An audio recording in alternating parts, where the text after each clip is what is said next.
시청자 여러분 안녕하십니까? 이슈를 더 쉽게 풀어드리는 더 뉴스 시작합니다.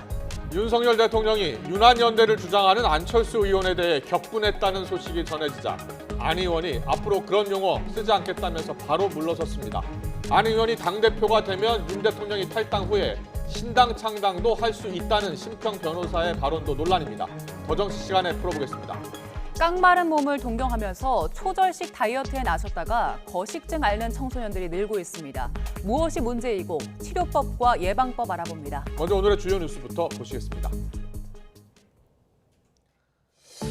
신안 앞바다에서 전복된 어선 안에서 실종됐던 선원 2명이 추가로 발견됐습니다. 오늘만 3명이 심정지 상태로 발견된 가운데 나머지 선원 6명을 찾기 위한 수색 작업이 이어지고 있습니다.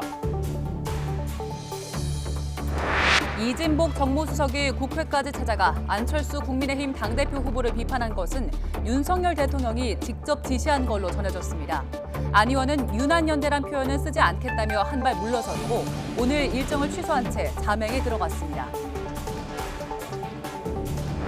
더불어민주당이 이상민 행정안전부 장관에 대한 탄핵안을 추진하기로 결정했습니다. 국민의힘은 민주당이 법적 요건도 되지 않는 탄핵을 추진하면서 의석수로 힘자랑을 하려 한다고 비판했습니다. 서울시가 통보한 잦은 철거 시간이 지나면서 서울광장에 마련된 이태원 참사 희생자 분향소에는 긴장감이 높아지고 있습니다. 유가족들은 철거 불가 입장을 고수하고 있고 서울시는 2차 개고에도 철거하지 않으면 행정 대집행에 들어가겠다고 밝혔습니다. 정부가 지난해 말 소멸된 화물 안전운임제 대신에 표준운임제를 도입하기로 했습니다. 화물연대는 대기업인 화주 책임이 사라지고 운송사와 차주에게만 칼날을 돌리게 될 것이라며 반발했습니다. 우여한 날씨 속에 미세먼지가 극성을 부리면서 전국 대부분 지역에 초미세먼지 농도가 나쁨 수준을 보이고 있습니다. 수도권과 세종 지역에 미세먼지 비상저감 조치가 내려져 5등급 차량 운행이 제한되고 공사장 운영도 단축됐습니다.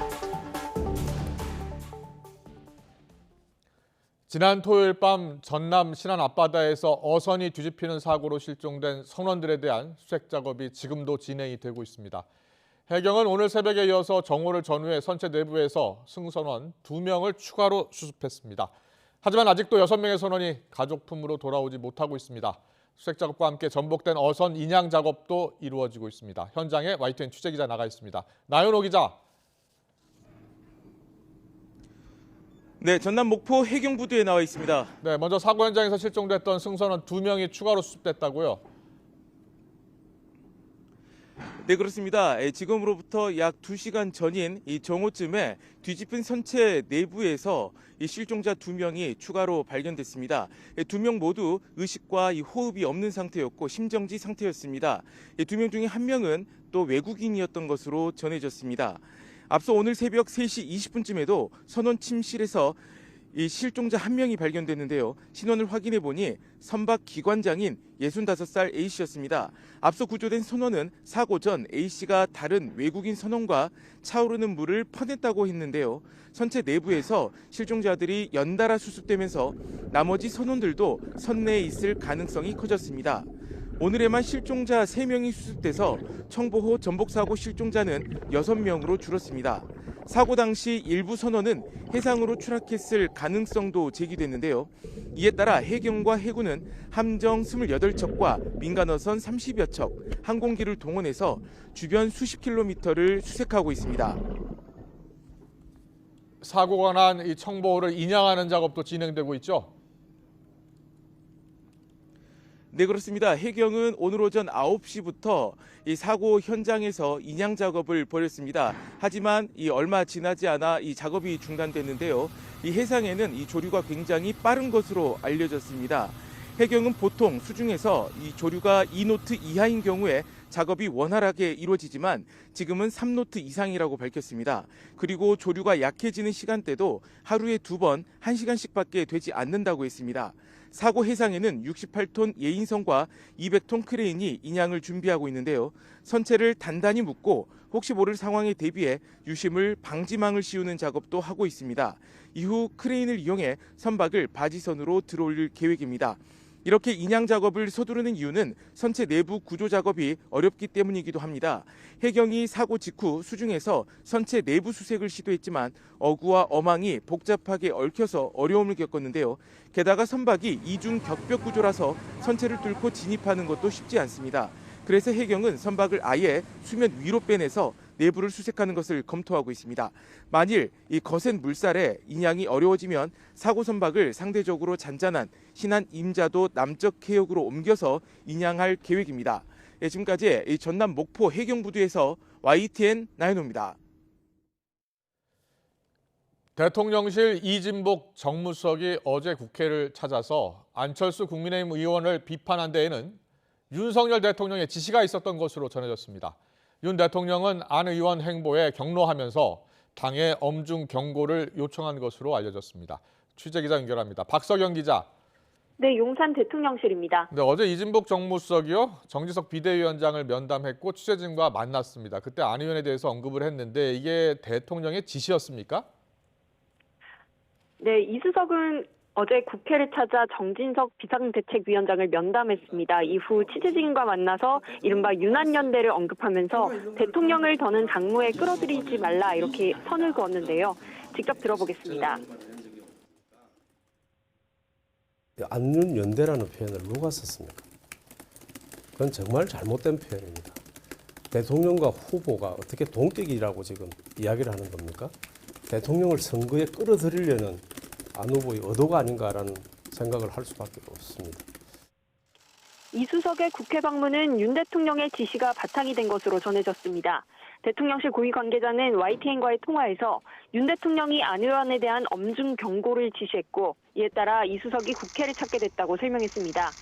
이어 안 의원과는 오랫동안 여러 사례가 축적돼 가까이 함께할 분으로 인식하고 있지는 않다고 말했습니다. 또 다른 대통령실 관계자는 윤 대통령이 윤한연대, 윤핵관 등의 안 의원의 발언에 화가 많이 난 것은 물론 안 의원 행동에 의문을 품고 있을 거라고 부연했습니다.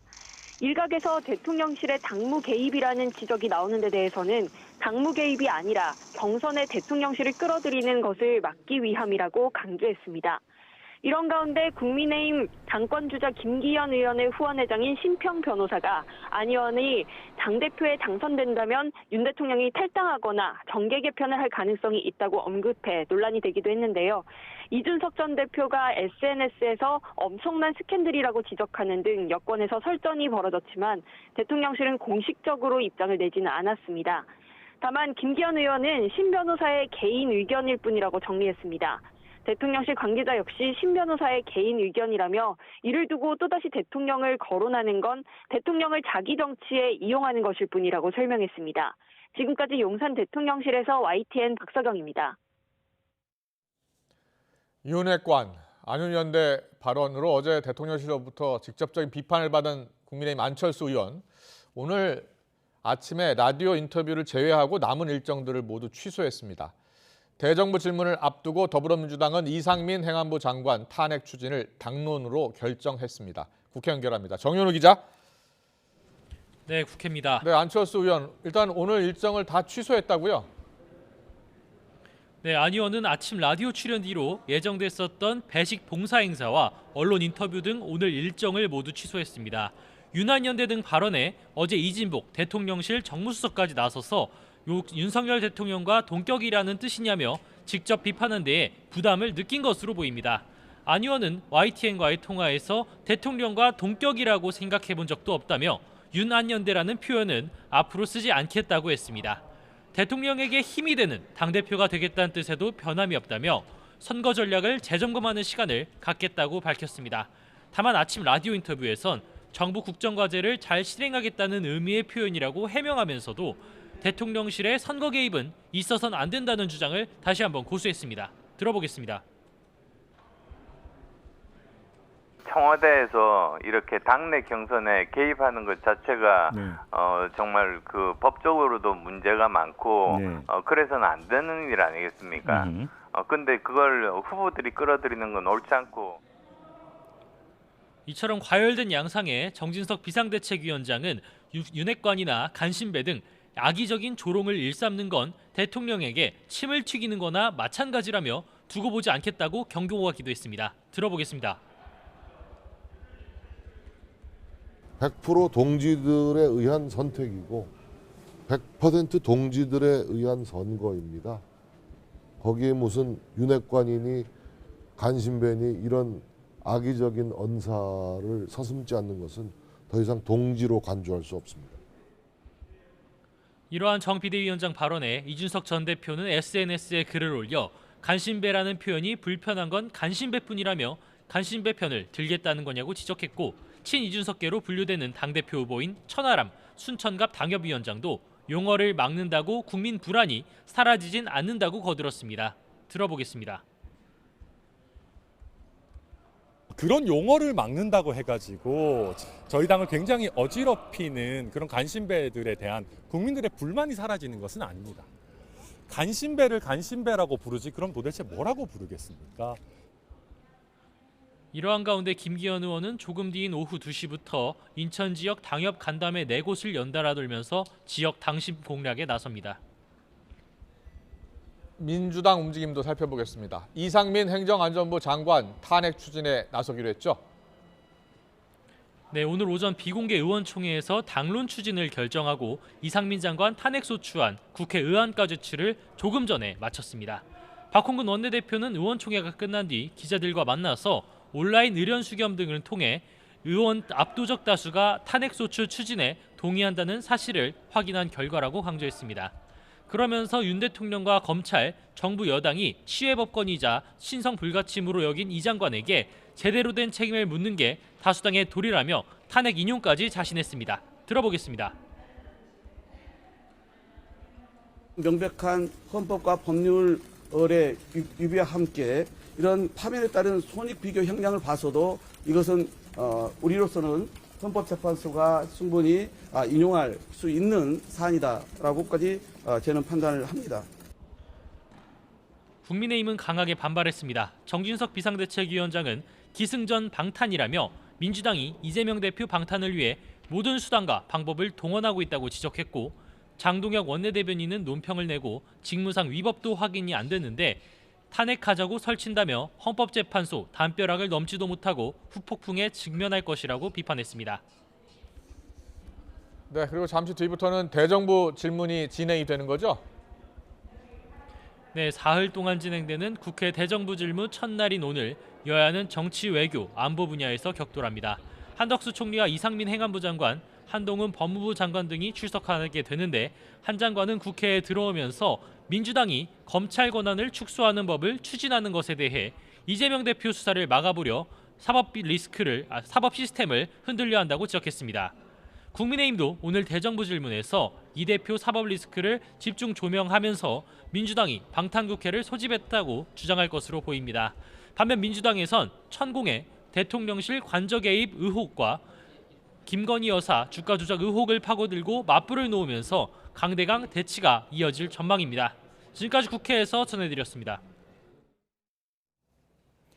이태원 참사 유가족과 시민단체가 서울광장에 기습 설치한 시민 분향소를 두고 서울시와 마찰을 빚고 있습니다. 서울시가 통보한 잦은 철거 기한이 오늘까지였는데 시는 철거 기한을 연장할 걸로 보입니다. 유족들은 잦은 철거할 의사가 없음을 밝히면서 서울광장에 추모 공간을 계속 마련하게 해달라고 호소했습니다. 현장에 YTN 취재 기자 나가 있습니다. 차유정 기자. 네, 서울광장에 나와 있습니다. 네, 지금 광장 상황 어떻습니까? 네, 조금 전 유가족들이 기자회견을 열어 입장을 밝혔습니다. 유가족들은 추모 공간을 잦은 철거할 의사가 없음을 분명히 했습니다. 유족들은 시가 대화를 하려 하지 않는다면서 이 서울광장에 위패와 영정이 있는 추모 공간을 계속 마련하게 달라고 호소했습니다. 앞서 오늘 오후 1시까지가 서울시가 분향소를 잦은 철거하라고 통보한 시한이었는데요. 시는 철거 기한 연장 방침을 밝혔습니다. 시는 최대한 잦은 철거를 유도하겠다는 입장입니다. 최근 판리 등을 고려하면 최소 2차례는 더 개고장을 보낼 예정입니다. 다만 충분한 기간이 지난 이후에도 조치가 없을 시 법에 따라 원칙 대응할 방침임도 분명히 밝혔습니다. 양측 대치가 팽팽한 가운데 조금 전엔 시 청사 앞에서 일부 물리적 충돌도 있었습니다.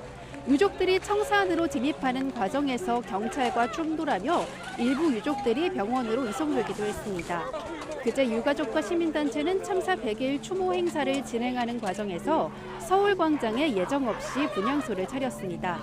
더 많은 시민이 함께 추모할 수 있도록 광화문 광장 쪽에 설치를 원했는데 시가 받아들이지 않자 서울광장에 설치한 겁니다.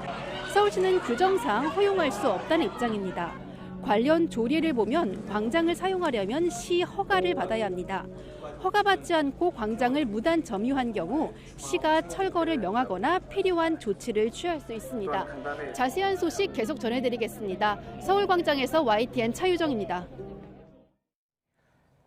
서울시가 노인과 장애인 등 공익 지하철 무임 승차는 지방자치단체 소관이란 기획재정부 입장을 정면으로 반박하며 무임 승차에 따른 손실 보전을 재차 촉구했습니다. 시는 무임수송 기재부 입장에 관한 입장 자료를 내고 지하철 무임수송은 국가사무적 성격으로 국가의 책임이라고 반박했는데요. 1984년 도입된 지하철 노인 무임수송은 전국의 모든 지하철에 이 제도가 적용됐고 모든 국민에게 적용되는 만큼 지자체가 아닌 국가사무로 봐야 한다고 주장했습니다. 또 무임승차 기준 연령을 만 65세 이하로 규정한 노인복지법과 시행령을 법률 자문한 결과 지자체가 적용 여부와 할인율 등을 결정하면 위법의 소지가 크다고 설명했습니다. 이를 두고 기재부는 요금 결정 권한이 지자체에도 있으니 지자체가 사업자와 협의해서 결정하면 된다고 해석했습니다. 서울 노인이 생각하는 노인 기준 연령은 평균 72.6세라는 조사 결과가 나왔습니다. 서울시는 지난해 6월부터 2달간 서울에 사는 만 65세 이상 남녀 3,010명을 대면 면접한 2022년 서울시 노인 실태조사 결과를 발표했습니다. 조사 결과 서울 노인이 생각하는 노인 기준 연령은 평균 72.6세로 법적 기준인 만 65세보다 7.6세 많았습니다. 이는 현 65세인 지하철 무임승차 연령 상한시 새로운 기준으로 거론되는 70세보다도 높았습니다. 국민의힘과 정부가 오늘 오전 당정협의회를 열어 화물운송산업 정상화 방안을 발표했습니다. 안전운임제 대신 표준운임제를 도입하는 방향 등을 공개했습니다. 취재기자 연결합니다. 최기성 기자. 네, 경제부입니다. 네, 오늘 당정 발표의 핵심 뭐였습니까? 네, 안전운임제 대신 이름과 내용을 모두 바꾼 표준운임제 도입을 추진하기로 했습니다. 오는 2025년까지 3년 동안 일몰로 한시 시행한 뒤 지속 여부를 결정하겠다는 방침입니다. 표준운임제는 운송사가 화물차 기사, 차주에게 지급하는 운임은 기존대로 표준운임을 정해 강제합니다. 다만 화주가 운송사업자에게 지급하는 운임은 정부가 공고 수준만 제시하고 자율적으로 결정하겠습니다. 화주 처벌 조항도 사라집니다. 화물차 기사들에게 번호판만 빌려주고 사용료를 챙기던 지입 전문 회사도 퇴출합니다. 화주에게 일감을 제공하지 않거나 지입계약 때 차량을 운송사 명의로 등록하면 감차 처분합니다. 한스프링 같은 화물 고정장치 이탈 방지를 의무화하고 차량을 불법 개조하면 형사처벌 대상이 됩니다. 네, 화물연대는 지난해 안전운임제 폐지에 반대하면서 두 차례 총파업을 벌이기도 했었는데 오늘 어떤 반응 내놨습니까? 네, 화물연대는 표준운임제를 도입하면 대기업인 화주의 책임이 사라진다고 반박했습니다. 화주 운임을 강제하지 않으면서 화물 노동자 운임을 보장하는 일이 불가능하다는 입장입니다. 또 화주 간 경쟁 과열로 저가 운임이 고착화하면서 등장한 안전운임제 도입 취지를 되짚어봐야 한다고도 말합니다. 안전운임제를 통해 적정 운임이 보장됐는지 따져보고 과로나 과적이 줄었는지 분석이 필요하다는 주장입니다. 표준운임제를 도입하려면 화물자동차 운수사업법을 개정해야 하는데 야당인 민주당은 반대하고 있습니다. 지금까지 경제부에서 전해드렸습니다. 치솟은 난방비에 온실 온도를 따뜻하게 유지하는 게 생명인 화훼 농가들은 요금 낼 걱정에 눈앞이 캄캄합니다. 자재비와 인건비까지 줄줄이 오르면서 수십 년 동안 해온 농사를 접어야 할지 고민인데요. 자세한 상황은 취재기자 연결해서 알아봅니다. 황보혜경 기자. 네, 경기 파주시 화훼 농가에 나와 있습니다. 네, 농가 상황 어떻습니까? 이 농가에선 4,000제곱미터 온실에서 장미를 재배하고 있습니다. 겨울철에도 적정 온도인 20도에서 22도를 유지하고 있는데요. 지난해 12월에 이 농가에서 사용한 농사용 전기료는 720만 원으로 전년 같은 기간보다 40% 넘게 더 나왔습니다. 지난 28년 동안 이 장미 농가를 운영해온 농민은 이제 농사를 접어야 할지 시름이 깊습니다. 목소리를 직접 들어보시죠. 고지서를 딱 받아보고 이거 뭐야? 뭐가 잘못됐나? 놀랬죠. 비료도 2배로 오르고 인건비도 2배로 오르고 너무 놀래가지고 남편하고 이거 농사를 접어야 되나 이렇게 그런 생각까지 했었어요. 화훼 농가들은 추운 겨울에도 꽃을 재배하기 위해서 전기나 등유 난방으로 적정 온도를 유지해야 합니다. 그런데 지난해 4분기 농사용 전기요금은 1kWh에 49.2원으로 재작년 같은 기간보다 12.3원, 30% 넘게 오른 겁니다. 등유 난방을 하는 농가 상황은 더 심각합니다. 러시아의 우크라이나 침략 전쟁이 장기화하면서 면세 등유 가격이 출렁이고 있는데요. 이 때문에 지난달 면세 등유 가격은 1리터에 1,297원으로 1년 전과 비교해 40% 가까이 올랐습니다. 여기에 장미를 키우는 데 들어가는 수입 비료인 양액 등 자재비를 비롯해 인건비 등도 줄줄이 뛰었습니다. 코로나19 이후 3년 만에 마스크 없는 졸업식 특수를 맞이했지만 경기 불황 탓에 꽃 수요도 많지 않아 농민들은 삼중고를 겪고 있습니다. 문제는 올해 1월부터 농사용 전기료가 8% 가까이 또 올라 이 부분이 이번 달 고지서에 반영되면 난방비 폭탄의 규모가 더 커질 수 있다는 점입니다. 결국 이 농가는 지난 주말 대출금 2천만 원을 들여서 온실에 보온용 커튼을 추가로 설치했습니다. 농민들은 정부가 난방비 지원이나 대출금 만기 연장 등 대책을 하루속히 마련해야 한다고 호소하고 있습니다. 지금까지 경기 파주시 화훼 농가에서 YTN 황보혜경입니다.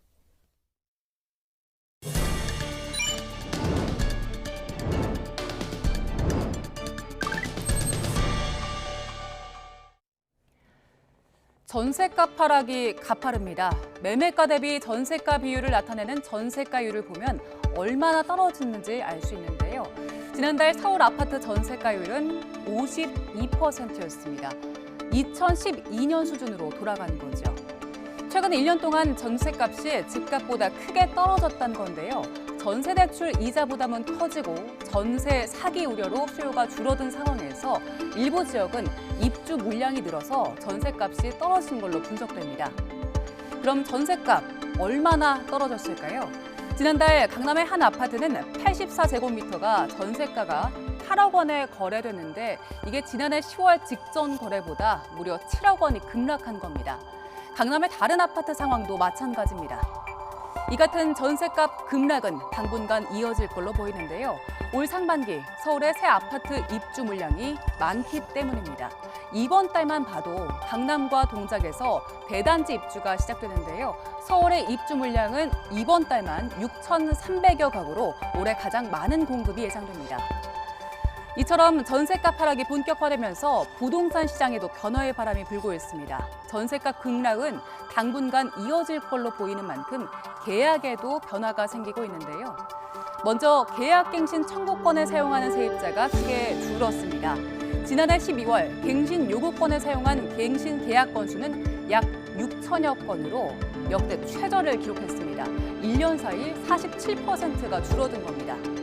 그리고 갱신 계약을 한 경우에도 전셋값을 낮춘 감액 계약의 비중이 늘었는데요. 지난해 수도권의 전월세 갱신 계약을 분석했더니 전체 갱신 계약 100건 가운데 13건 정도가 2년 전보다 낮은 가격에 체결됐습니다. 이 때문에 역월세도 늘고 있습니다. 집주인이 세입자에게 전세 보증금을 온전히 돌려주지 못해서 차액을 이자 형태로 매달 지급하는 겁니다. 이 같은 현상이 많아지면서 역월세 계약서를 쓸 때도 주의해야 할 점을 아시는 게 좋겠습니다.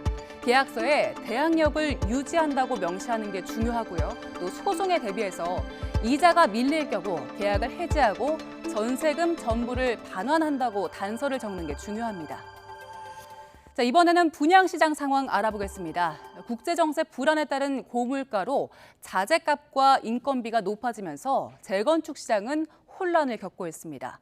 공사비를 올려달라는 시공사와 이에 반발하는 재건축 조합 사이 갈등으로 곳곳에서 공사 중단까지 이어지면서 제도적 보완책 마련이 시급한 상황입니다. 이번엔 이동우 기자가 취재했습니다. 서울 서부지방법원 뒤 1,100여 가구에 이르는 서울 마포구 아파트 건축 현장. 지난해 6월 공사를 시작하려 했지만 아직 착공조차 하지 못하고 있습니다. 자재비와 인건비 증가에 따라 공사비를 올려달라는 시공사와 증액 규모가 지나치다는 조합 사이에 절충점을 찾지 못했기 때문입니다. 협상이 지지부진하며 공사 재개 시기도 알 수 없습니다. 시공사가 공사비 증액 문제로 해서 좀 얘기했나 봐요. 모르죠. 조합이 모르는데 부동산이 어떻게 합니까? 3,300여 가구에 이르는 강남권 재건축 단지도 시공사가 공사비 50%인 4,700억 원 증액을 요구하며 조합 측과 갈등을 빚고 있습니다. 최근에 이제 금리, 물가, 원자재값 폭등으로 인해서 현장의 원가율 부담이 커진 게 사실입니다. 어려운 여건이긴 하지만 진행 중인 공사에는 차질이 없도록 조합과 계속 협의해 나가고 있습니다. 올해 3천여 가구 입주를 앞두고 있는 반포 레미안 원베일리도 사정이 비슷합니다. 1,500억 원 정도의 공사비 증액 문제로 시공사와 조합 간의 갈등이 생기며 공사가 지연돼 당초 예상했던 올해 8월 입주가 미뤄질 것으로 보입니다. 3천여 가구에서 7천여 가구로 재탄생하는 반포 주공 1단지도 시공사가 조합에 공사비를 올려달라고 요구한 것으로 알려졌습니다. 공사비 갈등이 장기화되거나 다른 단지까지 확산할 경우 추후 주택 공급에 차질이 생길 가능성이 있습니다. 정부의 제도적 보완책이 필요해 보입니다. 공사비가 크게 올라가면 당연히 조합원 분담금과 일반 분양가도 높아질 수밖에 없습니다. 전문가들은 공사비 갈등으로 반년 동안 공사가 중단되며 1조 6천억 원의 추가 비용이 발생한 둔촌주공 사태가 곳곳에서 재현될 수 있다고 우려합니다. YTN 이동호입니다. 튀르키예 동남부와 시리아를 강타한 강진으로 튀르키예에서 76명이 사망하고 440명이 부상을 했으며 시리아에서는 적어도 42명이 사망하고 200명 이상이 다쳤다고 로이터 통신이 전했습니다. 이 통신은 지진으로 많은 건물이 파괴돼 확인되는 사망자 집계는 훨씬 더 늘어날 것으로 내다봤습니다. 미국 지질조사국은 현지 시간으로 6일 새벽 4시 17분쯤 튀르키예 남부 도시 가지안테프에서 약 33km 떨어진 내륙 지방에서 규모 7.8의 지진이 발생했다고 밝혔습니다. 미국 본토 상공을 가로지른 중국의 정찰 풍선 어제 미군에 의해 격추돼서 바다로 떨어졌는데요. 중국이 과잉 대응이라고 주장하면서 반발하고 있지만 미국은 풍선 잔해를 수거해서 침투 의도 등을 분석하는 작업을 본격화하고 있습니다. 김상우 기자의 보도입니다. 미 해군 구축함과 순양함이 잔해 수거 등을 위해 대서양에 대기한 가운데 스텔스 전투기가 발사한 미사일 한 발이 정찰 풍선으로 의심되는 비행체를 관통합니다. 지난달 28일 풍선을 처음 포착한 지 일주일 만에 이뤄진 격추입니다. Gosh, it was almost like a moving cloud coming down. And then the smoke was gone and it just started slowly going down but further out towards the ocean. 버스 3대 정도의 크기인 풍선의 잔해는 최소 약 11km 반경에 떨어질 수 있어 바다로 이동할 때까지 기다렸다는 게 미 국방부의 설명입니다. 잔해는 수심 약 14m 정도의 얕은 곳에 떨어져 회수 작업이 순조롭게 진행 중인 것으로 알려졌습니다. 미 국방부는 연방 수사국과 함께 풍선의 잔해와 정찰용 장비 등 정보 가치가 있는 물체를 수거해서 침투 의도 등을 분석하는 작업을 본격화하고 있습니다. Who sent the balloon into American airspace? I mean, that's an illegal act. I mean, this is U.S. territorial airspace. AP통신은 필요시 잠수부와 무인 함정도 동원될 예정이며 단기간에 수거를 완료할 것으로 당국자들이 내다보고 있다고 전했습니다. 국방부는 격추를 지연하는 동안 정찰 풍선을 면밀히 관찰해서 정보 수집 능력과 기동 방식 등을 일정 부분 파악한 것으로 알려졌습니다. Was certainly trying to make a statement and test the water and see how the US would respond to this.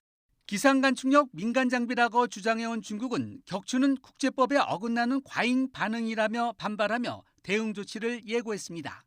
하지만 풍선은 매달린 장비 중에 통상 기상 관측이나 민간 연구용으로는 쓰이지 않는 장비가 탑재됐을 뿐만 아니라 비행 고도와 거리를 확대한 정교한 기술이 적용된 것으로 알려졌습니다. YTN 김상호입니다. 이와 관련해서 중국 외교차관은 주중 미 대사관을 통해서 공식적으로 항의했습니다.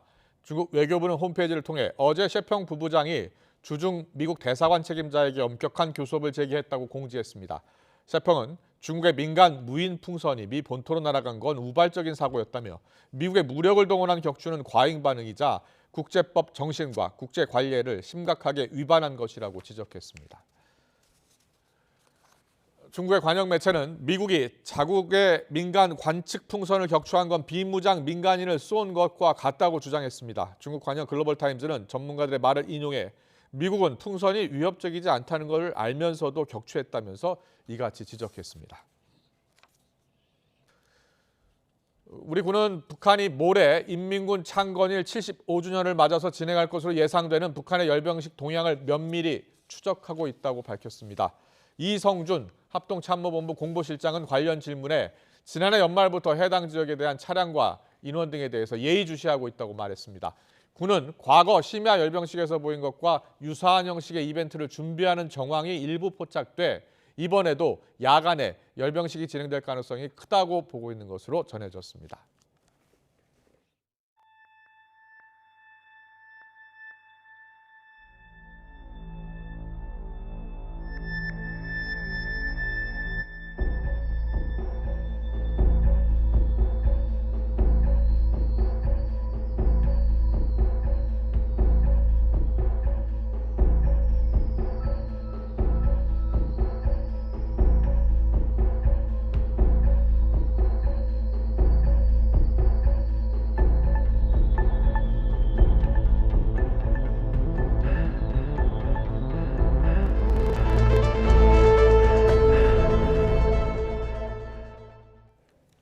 네, 마른 몸을 갖고 싶어하는 청소년들이 요즘 꽤 많은데요. 연예인처럼 되고 싶다면서 또 극단적으로 음식 섭취를 줄이거나 무조건 굶는다고 해서 걱정입니다. 네, 전문가들은 실제 거식증을 겪는 청소년 환자 수가 통계보다도 훨씬 많을 거라고 추정하면서 이 상황을 심각하게 받아들여야 한다고 지적하고 있습니다. 관련해서 유병욱 순천향대 서울병원 가정의학과 교수와 자세하게 짚어보겠습니다. 어서 오세요. 어서 오십시오. 네, 이 거식증, 식사를 이제 거부한다는 뜻인데 섭식 장애라고 보면 되겠죠? 그렇습니다. 예. 섭식 장애라. 일단 장애라는 말이 들었잖아요. 예. 불안 장애, 우울증, 섭식 장애. 이거는 이제 정신건강의학적으로 우리가 질병을 분류하는 데 있어서 급식 장애와 섭식 장애가 DSM-5라고 하는 기준부터는 등재가 됐습니다. 즉 뭐냐면 예. 보통 우리가 우울증, 불안, 그리고 우리가 정신건강의학적으로 볼 때 우리가 스키조프레니아라고 불리는 이 정신분열, 조현병이라고 불리는 것도 하나의 정신건강의학 질환으로 등재된 것처럼 섭식장애로서의 우리가 거식장애로 부르는 신경적 습식장애는 분명한 정신건강의학적 질환입니다. 이게 명확히 짚어보면 좋을 것 같은데 다이어트랑 거식증은 분명하게 다른 거죠? 그럼요. 다이어트라고 하는 거의 정의를 보면은 우리가 음식 등을 조절하면서 건강체중을 유지하고 본인의 건강을 증진하려고 하는 노력입니다. 다이어트는 그래서 평생 한다라는 표현을 쓰죠. 예를 들어서 20대의 건강체중과 50대의 건강체중은 본인이 갖고 있는 대사율에 따라 다를 수 있기 때문입니다.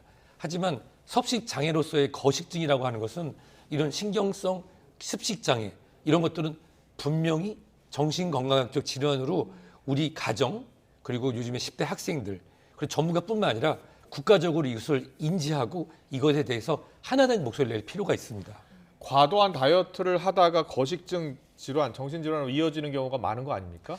사실 이게 처음에 어떻게 진행되느냐가 중요한데요. 예. 우선 이 뇌를 보면 대뇌가 있고 소뇌가 있고 그 사이에 보면 이 작은 뇌하수체라는 곳이 있습니다. 네. 뇌하수체는 아주 체리 모양으로 아주 작은 곳인데 우리 몸에 호르몬을 보내주는 일종의 관제탑과 같은 역할을 하거든요. 네. 그 밑에는 이제 시상하부라고 하는 시상 밑에 걸려 있는 곳에서 호르몬을 받아주고 보내고 우리 몸을 이제 조절할 역할을 하는데 배고파 밥 먹어 또는 이제 그만 먹어 하는 그렐린 호르몬, 뭐 레틴 호르몬 이런 것들이 조절하는 게 부분이 있는데 예. 이런 것들이 균형이 깨지는 거죠. 초기에는 그런 균형들이 조금씩 깨지는 것으로 진행되는데 그것이 과도해지거나 하다 보면은 뇌에서의 신경 전달 물질들의 균형이 깨지기 시작하는 겁니다. 예를 들어서 조현병이라고 하는 그 우리가 예전에 정신분열이라고 불렸던 그 질환의 치료제 같은 경우도 도파민이라고 하는 뇌의 신경 전달 물질을 섭취함으로써 그걸 안정시키는 게 목적이거든요. 즉 그게 너무 과도하거나 부족하면은 파킨슨병이 되거나 또는 조현병이 되는 것처럼 그렇군요. 섭식장애라는 건 또 초기에 그냥 단순히 굶어서 시작하는 것이 아니라 본인에 대한 그런 외모에 대한 부분이 이상하게 보이면서 발생하게 되시는 겁니다. 여성분들은 사실 다이어트를 한 번쯤은 거의 다 해봤고 여기서 조금 더 정도가 심해지면은 내가 이게 거식증에 걸린 건가라고 이렇게 혼동이 될 때가 있거든요. 거식증을 진단하는 기준이 따로 있습니까? 저도 사실은 제가 건강 체중 유지하려고 노력합니다. 왜냐하면 이제 가정의학과 의사로서 고혈압, 당뇨, 우리가 흔히 보는 이런 대사질환과 성인병들을 진료하기 위해서는 제가 너무 과체중이 되면 환자분들이 제 말씀을 잘 안 듣잖아요. 그럴 수 있죠. 근데 예. 제가 만약에 저의 그런 모습에 대해서 체중에 대해서 거부, 왜곡 그리고 거기 나아가서 두려움을 갖는다고 하면 이건 병이 됩니다. 그러면서 두려움을 보면 내가 오늘 밥 한 끼를 먹었는데 이걸로 혹시 사람들이 나를 뚱뚱하게 보지 않을까? 내가 지금 살이 찐 게 아닌 두려움. 그리고 식사를 하는 거에 대해서 식사를 하게 되면 나의 이런 아름다움, 몸의 체형의 변화 때문에 문제가 된다. 먹지 말아야지. 거부. 그다음 왜곡입니다. 거울을 봤는데 거울을 봤는데 내가 보이는 게 아니라 거울 속에는 내가 생각했던 것보다 훨씬 더 체중이 많이 나오고 내가 원치 않는 모습이 보이는 겁니다. 마치 예전에 아주 유명한 일이 있었죠. 뭐 방송국에서 어떤 분이 내 귀에 도청장치가 달렸다고 그분은 그 소리가 들리는 거거든요. 우리는 못 듣지만. 그래서 그분은 이제 조현병으로 인지되는 것처럼 실제로 거울 속의 나의 모습이 왜곡돼서 보이면 그거는 그쵸 거부, 왜곡, 그다음 두려움. 그다음 이제 객관적으로 보자 하면은 우리가 여성인 경우에 초경이 시작돼서 이제 우리가 가임기 여성인데 생리를 경험하고 있는 중에 과도하게 섭식장애를 일으켜서 3번 연속 예를 들어서 이 생리가 이어지지 않는다. 이 객관적인 지표가 되겠죠. 이런 경우에는 우리가 거식증으로 인지할 수 있습니다. 네. 자, 환청도 겪을 수 있고 환각도 겪을 수 있다고 하셨는데 내가 지금 거식증이다라고 자체 진단할 수 있는 방법도 있습니까? 사실 이 부분은 굉장히 어렵습니다. 왜냐하면 정신건강의학 우리 전문가분들도 그렇고 상담을 하고 있는 가정의학이나 우리 일반 내과 분들도 똑같은 생각을 갖거든요. 최근에 교통사고를 겪으셨죠? 예를 들어서 우리가 요즘에 노고를 많이 가지시는데 택시 운전기사님들 중에서 사고를 겪었다. 그런 경우라고 하면은 바로 현장에 복귀를 하시더라도 누가 뒤에서 빵빵하는 소리만 내도 가슴이 두근두근 하거나 또는 어두운 터널만 들어가도 숨이 찰 수 있는 공황장애나 불안장애를 느낄 수가 있습니다. 근데 그분들 실제로 진료를 해보면 불안하세요? 아니, 괜찮습니다. 그렇습니까? 예. 실제로 섭식장애를 갖고 있는 분들은 본인의 모습이 왜곡되어 있는 상태이기 때문에 본인이 인지하기가 어렵습니다. 따라서 거식증의 진단 기준을 여러 가지를 말씀드릴 때 제가 아까 말씀드린 본인의 체중 변화와 모습에 대한 두려움, 식사에 대한 거부, 그다음에 왜곡된 모습, 여성의 경우에는 3번 연속 지속되는 생리를 건너뛰는 증상, 또 본인의 건강 그런 체중이 있습니다. 건강 체중의 85% 미만으로 떨어지는 이런 객관적 지표들을 봤을 때 거식증으로서의 섭식장애가 아닌가라고 우리가 의심할 수 있습니다. 네. 거식증으로 병원 찾는 환자들 수치를 보니까요. 최근 5년 사이 30% 정도가 늘었더라고요. 근데 그중에서도 여성이 압도적으로 많았고 10대 비중이 상당히 높았는데 청소년들이 왜 이런 거식증을 앓는 겁니까? 사실 중국의 예전에 미인대 조건은 전족이라고 들어보셨을 겁니다. 발이 크면 안 되기 때문에 발이 자라기 시점에서 이 발을 감싸는 나무 신발에 넣고 발이 커지지 않는 그런 모습을 보였죠. 미의 기준이라고 하는 것들이 여러 가지가 있을 텐데요. 제가 60년대, 70년대 드라마를 보면은 아시라고 하는 드라마가 굉장히 유행했었거든요. 모르실 거고 이제 아실 텐데 거기 나오는 여주인공의 모습은 정말 아름다운 모습입니다. 건강한 모습.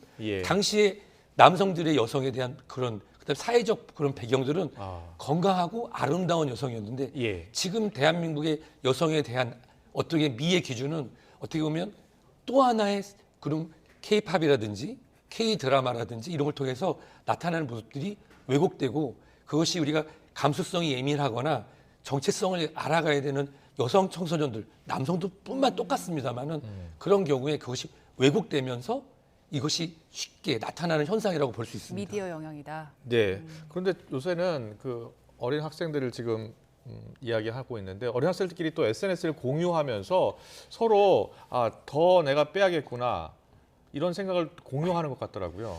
그렇습니다. 저도 지금 10대 자녀를 3명을 키우고 있는데요. 예. 근데 그런 얘기들을 이제 가끔 하는 걸 들었습니다. 예를 들어서 그 여학생들끼리 하는 그런 표현 중에 몇 가지가 있거든요. 뭐 몸무게가 얼마, 키가 얼마인데 거기서부터 정상적으로 계산하려면 키에서 100을 빼고 0.9를 곱해서 하는 우리가 BMI라고 하는 체질량 지수 계산하는 게 아니라 거기서 뭐 125를 빼라, 뭐 130 빼라. 그러면은 예를 들어서 키가 160인데 네. 125를 빼면은 남는 게 없죠. km. 근데 그거를 35kg. 그거를 너무하네요. 본인들이 건강하고 아름다움으로 잘못 인식하는 것도 이런 거는 미디어가 조금 많이 나타나고 최근에는 이제 1인 방송으로서의 여러 가지 채널들이 있지 않습니까? 그런 채널을 통해서 정확하지 않은 건강 상식과 미의 기준이 나오면서 이런 정신 건강 상태를 좀먹고 있는 것 같고 이런 것들이 이제 개발도상국이나 또는 앞으로 개발에 필요한 아프리카의 일부 국가 말고 미국이나 한국 또 일부 선진 우리가 개도국을 넘어선 국가에서는 나타난 현상인 것 같습니다. 네. 문제는 이걸 질병이라고 인식하지 못하는 게 더 큰 문제인 것 같은데 거식증 걸리면 아까도 그 생리불순을 말씀해 주셨지만 다른 합병증들도 굉장히 많잖아요. 사실 저는 카펜터스라고 하는 예전에 미국에 오빠와 여동생이 있었던 그런 그룹이 있었는데요. 그 여동생분이 거식증으로 사망하면서 미국 국민들도 더 많이 알려졌습니다. 그 외에도 많은 사례가 있는데 이 거식증으로 인해서 본인의 건강 체중의 20%를 잃은 상태가 되면은 내과적 응급 상황입니다. 보통 우리가 본인의 신념 때문에 단식하시는 분들 있죠. 그런 분들이 응급실에 실려갔다 그랬을 때 하루 이틀 밥만 먹고 회복하는 것이 아닙니다. 우리가 정상적인 영양이 공급되지 않게 되면은 근육이나 간에 있는 단백질 조직들이 파괴되면서 우리 생명을 유지하는 데 필요한 뇌와 심장의 신체 활동까지도 진행이 안 돼서 나중에 먹어서 해결되는 게 아니거든요. 한번 손상된 이런 장기들이 회복되는데 오랜 시간이 걸리기 때문에 거식증 이걸로 인한 섭식장애로 인한 이 것들은 내과적 응급이고 후에 내과적인 문제가 해결됐다 하더라도 정신건강적인 문제가 해결되지 않는다면 재발하는 것이 또 이런 문제가 되겠습니다. 그렇군요. 정신질환 가운데 이 거식증이 치사율 1위라고 하던데요. 어떻게 치료를 하는 게 가장 좋습니까? 이 정신건강의학 측면에서의 그 치명률이 높은 것은 보니까 이제 우리가 본인이 원치 않는 삶을 마감하는 행위 등이 같이 포함될 텐데요. 이 섭식장애 같은 경우는 본인뿐만 아니라 가족 그리고 같이 있는 사회단체 그다음에 국가적인 차원에서의 제도가 필요합니다. 유럽의 패션 강국을 알려져 있는 이탈리나 또는 그 기타 국가에서는 런어웨이라고 하죠. 우리 모델분들이 이렇게 해서 본인의 그 모델로서의 그 자격과 그의 패션을 다 뽐내는 자격이 있는데 특정한 체질량 지수 밑에 있거나 체중이 낮은 경우에는 아예 못 올리고 또는 TV나 언론에 못 나오게 하는 그런 제도를 통해서 왜곡된 것을 바로잡는 노력도 필요합니다. 현재 우리가 우리 자라나는 청소년들에게 보여주는 미의 기준 그리고 현재 그 보통 우리가 연예 산업이라고 불리는 곳에서 현재 많은 노력을 하고 있는 아이돌이나 또 대한민국 연예 산업 이끄시는 분들이 노력하시는 거에 굉장히 존경하고 대한민국 산업을 이끌고 있지만 그것을 강요하고 있는 누군가가 있다고 하면은 이것은 대한민국의 정신 건강을 좀먹고 있기 때문에 우리가 하나의 목소리로 좀 잡을 필요가 있을 것 같습니다. 네. 교수님께도 이 섭식장애, 거식증으로 오는 환자들이 좀 있습니까? 사실 저는 존경하는 정신건강의학과 교수님들이 진료를 대부분 하시고요. 제가 지금 진료하고 있는 그 부서가 주로 외국인들을 많이 맡고 있습니다. 제가 이제 특수부서를 맡고 있어서 그래서 그 우리 정신건강의학과에서 진료를 진행해 주시고 또 일부 이제 통역이 필요하거나 하는 경우가 있는데 제가 모시는 이제 특정 국가의 분들 같은 경우는 그날에서부터 계속 치료가 계속 오시거든요. 근데 정말로 심각한 거는 본인이 정상 몸무게보다도 20%, 25% 빠진 상태인데도 본인이 뚱뚱해서 소위 엉덩이에 살이 없어서 엉덩이가 다소 아픈데도 본인이 식사하면 살찐다고 생각하니까 그래서 이런 부분들은 정말로 내과적 응급으로 진행되고 있습니다. 네, 마지막으로요. 가정에서부터 우리가 좀 인식을 좀 바꿔야 될 것 같거든요. 어떤 노력이 필요할까요? 아유, 우리 아들, 딸 정말 날씬하고 예쁘다. 사실 가장 예쁜 것은 건강했을 때가 아름답고 예쁩니다. 이 정신건강 의학적으로 우리가 불안장애, 우울증들도 사회적으로 요즘 많이 인식을 하고 있습니다. 우울증은 네. 마음의 감기다. 정신건강의학과 문을 두들기고 그리고 가정의학과 상담을 받자. 석십장애 우리 아이가 아니요 마르고 예쁜데요. 어디 가서 엄마랑 같이 옷을 입히는데 우리나라에만 있는 44 사이즈, 55 사이즈 저도 이해 못하는 어떤 특정한 치수가 있는데 그런 어떤 잘못된 관습들을 가족에서 풀어가는 우리 자식이 있는 건강한 모습으로 오히려 저는 과체중에 대한 관리만 하고 나머지 부분들은 있는 그대로 사랑해 주시면 좋겠습니다. 네, 알겠습니다. 우리 사회가 함께 고쳐야 나가야 할 병 같습니다. 유병욱 순천향대 서울병원 가정의학과 교수와 함께했습니다. 잘 들었습니다.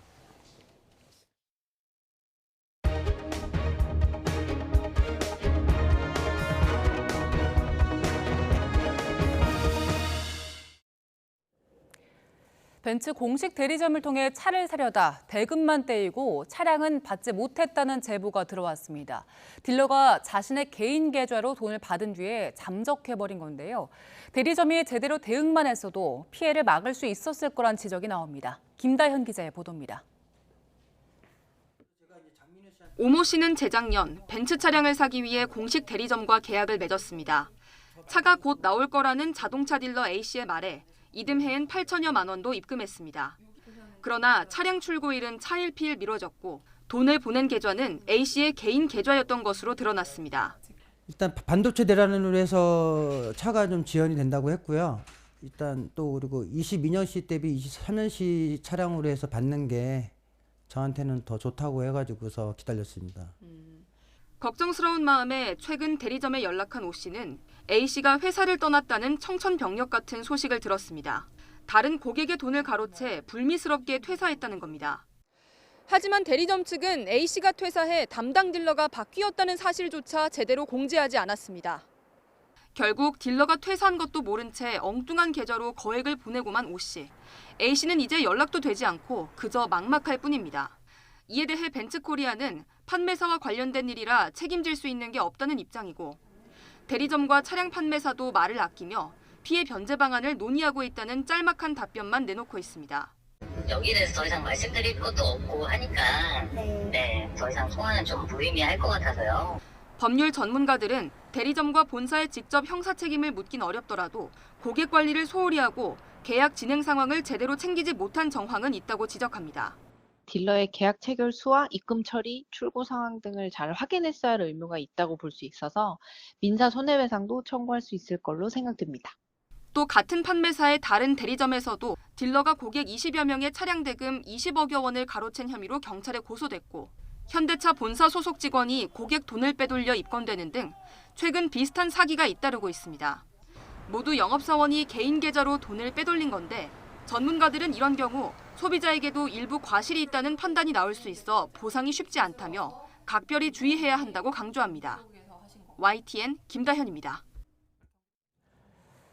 아무 이유 없이 돌로 모르는 사람을 폭행해 다치게 한 혐의를 받는 20대 남성이 구속됐습니다. 화면 보시죠. 한 남성이 길을 걷다 무언가를 주워듭니다. 돌멩이인데요.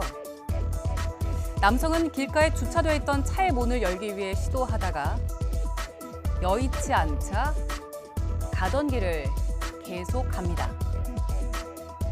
그리고선 한 남성에게 다가가서 갑자기 돌멩이로 남성의 얼굴을 가격합니다. 인도에서 버스킹 공연을 보던 20대 남성은 바닥에 쓰러져 병원에 이송됐고 왼쪽 광대뼈 골절상 진단을 받았습니다. 이 두 사람은 1년씩도 없던 사이였습니다. 범행 직후 달아난 A씨는 사건 발생 10시간 만에 근처 호텔에서 경찰에 붙잡혔습니다. 24세인 가해자 남성은 경찰 조사에서 술에 취해 기억이 안 난다고 진술한 걸로 알려졌습니다. 특가로 판매한 육회를 먹고 식중독에 걸렸다는 주장이 온라인상에서 잇따르고 있습니다. 그젯밤 온라인 커뮤니티에는 최근 인터넷 쇼핑몰에서 주문한 육회를 먹은 뒤 복통과 구토 등에 시달렸다는 글이 잇따랐습니다. 해당 제품은 특가 상품을 소개하는 인터넷 커뮤니티 게시판에 소개된 뒤에 여러 플랫폼을 통해 판매된 걸로 알려졌습니다. 이에 제조업체 측은 현재 판매를 중단한 상황입니다. 식약처도 제조업체 조사에 착수할 방침입니다. 어제 오후 5시 반쯤 충북 청주시 경부고속도로 옥산휴게소 근처에서 자전거와 고속버스가 충돌하는 사고가 났습니다. 자전거를 타고 있던 80대 남성이 심정지 상태로 병원으로 옮겨졌고 결국 숨졌습니다.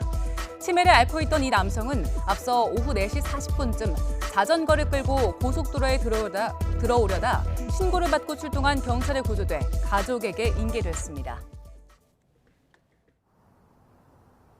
봄에 한 발짝 다가선 듯 낮 동안 온화함이 감돌고 있습니다. 현재 서울 기온은 영상 8.3도로 예년 기온은 5도나 크게 웃돌고 있는데요. 다만 온화한 날씨 속에 공기가 탁해 시야가 무척 답답합니다. 호흡기에로운 초미세먼지는 내일까지도 길게 머물 것으로 보이니까요. 어린이나 노약자 등 호흡기 약하신 분들은 각별히 유의하시기 바랍니다. 자세한 미세먼지 상황부터 살펴보도록 하겠습니다. 현재 남해안과 제주를 제외한 전국 대부분 지역의 초미세먼지 농도가 나쁨 수준 보이고 있습니다. 경기와 인천에 이어 충북에도 초미세먼지 주의보가 내려졌는데요. 먼지는 내일까지 대부분 지역에 영향을 줄 것으로 보입니다. 특히 오늘 수도권과 세종 지역에는 미세먼지 비상저감 조치도 발령 중입니다. 이들 지역은 오늘 밤 9시까지 공공사업장과 공사장의 운영이 단축되고요. 5등급 차량의 운행도 제한된다는 점 참고하시기 바랍니다. 내일 아침에도 큰 추위 없겠습니다. 서울 0도, 대전 영하 2도, 대구 영하 1도로 오늘보다 2에서 4도가량 높겠습니다. 내일 낮 동안에는 대부분 10도를 웃돌며 오늘보다 더 온화하겠습니다. 서울 10도, 대전 11도, 광주 14도로 예년 기온을 5에서 7도가량 웃돌겠습니다. 이번 한 주간 예년보다 온화한 날씨가 이어지겠고요. 제주도에는 내일 오전까지 5에서 20mm의 비가 내리겠습니다. 내일 늦은 오후부터는 영동을 중심으로 비나 눈이 오겠고 이후 목요일과 금요일에는 충청 이남 지방에도 비가 내릴 전망입니다. 동쪽 지방을 중심으로는 건조특보가 계속되고 있습니다. 내일 눈비가 내려도 양이 워낙 적어서 건조함은 계속되겠습니다. 산불 등 대형 화재가 발생하지 않도록 불씨 관리 철저히 해주시기 바랍니다. 지금까지 YTN 원희다입니다. 윤석열 대통령이 유난연대를 주장하는 안철수 의원에 대해 격분했다는 소식이 전해지자 안 의원이 앞으로 그런 용어 쓰지 않겠다면서 바로 물러섰습니다. 또 안 의원이 당대표가 되면 윤석열 대통령이 탈당 후 신당 창당을 할 수 있다는 심평 변호사의 발언도 논란입니다. 잠시 뒤 더 정치 시간에 풀어드리겠습니다.